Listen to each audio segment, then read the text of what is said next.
কক্সবাজারে পাহাড় ধসে নিহত আরও এক ব্যক্তির লাশ উদ্ধার হয়েছে। সোমবার ভোর 4টার দিকে কক্সবাজার পৌরসভার ছাত্তারের ঘোনা এলাকায় পাহাড় ধসের ঘটনা ঘটে।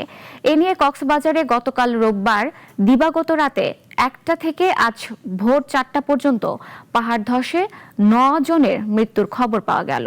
নিহত অপর 8 জন রোহিঙ্গা আশ্রয় শিবিরের বাসিন্দা। ফায়ার সার্ভিস জানিয়েছে, ভোরে উখিয়ার জামতলী, কুতুপালং ও বালুখালী রোহিঙ্গা ক্যাম্পে পৃথক 3টি পাহাড় ধসের ঘটনা ঘটেছে।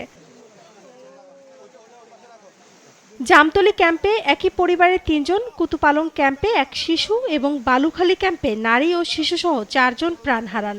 तो मस्जिद टोटल 7 जन में 2 হলে বাচ্চা ফিমেল আর 2 হলে মেল। তো গুজরি উত্তরা মা বাপ বেগুম হাজ্জা যায় আর তারারে টানি টুনে তুললে অজ্ঞাত আছে ধোঁয়া তো খারাপ হয়ে আঘাত হইয়া আর 4 গো মরি গিয়ে দিয়ে।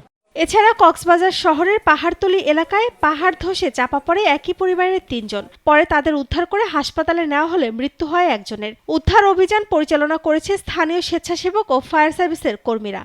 সংবাদ প্রশাসনের সাথে আমরা 2টা ইউনিট নিয়ে ওখানে মুভ করি, ক্যাম্প 12 ব্লক 2 গিয়ে ওখানে মাঝি প্রত্যক্ষদর্শী ওনাদের থেকে খোঁজ নিলাম যে কতজন আটকা পড়ে আছে। তো ওনারা জানালেন যে আমরা পৌঁছার পূর্বে 2টা শিশু আহত অবস্থায় উদ্ধার এবং একটা মৃত অবস্থায় উদ্ধার। কক্সবাজারে গত 24 ঘন্টায় 250 মিলিমিটারের বেশি বৃষ্টিপাত রেকর্ড করেছে আবহাওয়া অধিদপ্তর। সংস্থাটি জানিয়েছে, আগামী আরও 2 দিন ভারী বর্ষণের সম্ভাবনা রয়েছে।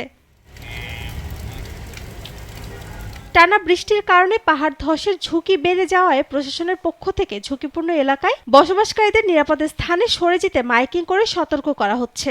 নতুন নিউ অ্যারাইভাল যারা রোহিঙ্গা আছে তারা দেখা যাচ্ছে যে তাদের তো আসলে ওইভাবে ঘর দেওয়ার সুযোগ নেই, ফলে তারা কোনো একজন লোকের ঘরে বসবাস করছে কিংবা দেখা যাচ্ছে যে ইললিগালি কোনো ঘর তৈরি করে আছে বা কারো কাছ থেকে ইললিগালি কিনেছে সেই ঘরটাতে আছে, ফলে খুব সহজে সেই জায়গাটা ছাড়তে চায় না।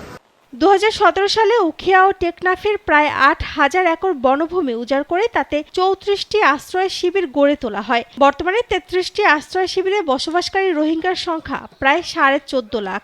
এর মধ্যে অন্তত 80,000 রোহিঙ্গা ভূমিধসের ঝুঁকিতে রয়েছে। শম্পা আক্তার, নাগরিক।